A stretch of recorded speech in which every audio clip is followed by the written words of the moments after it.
యేసు ప్రభువారు ఆయన వాక్యం బోధిస్తూ ఉన్నాడు. ఇంట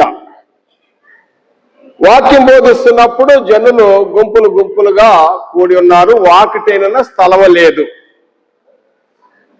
అయితే ఇంతలో పక్షవాయువు గలవానిని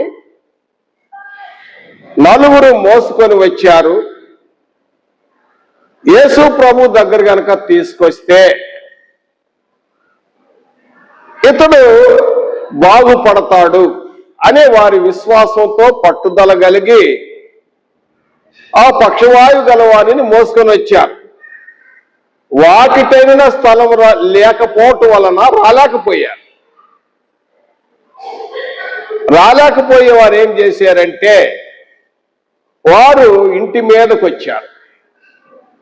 ఇంటి మీదకి వచ్చి ఇంటి కప్పు విప్పి సందు చేసి ఆ పక్షవాయువు గలవానిని యేసు ప్రభు ఎదుట దించుతున్నారు. పైనుండి ఇంటి పై కప్పు విప్పదీసి పరుపుతో సహా దించుతున్నారు.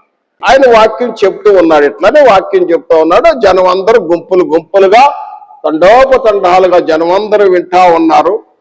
వింటుంటే అక్కడి నుంచి ఆ సందు పడుతున్నప్పుడు బహుశా అక్కడి నుంచి ఆ మట్టి పిల్లలు కూడా పడతా ఉంటాయి. మట్టి పిల్లలు, ఆ రెల్లులు, ఆకులు, ఆ పైన ఆకులతో కప్పబడిన ఇల్లు కదా, అవి కూడా పడవచ్చు. ఆ తొలకలు ముక్కలు పడవచ్చు కింద. అయినా కూడా యేసు ప్రభు అన్ని తెలుసు కాబట్టి చాలా ఓపికతో వాక్యం చెప్తున్నాడు. దానికన్నీ తెలుసు.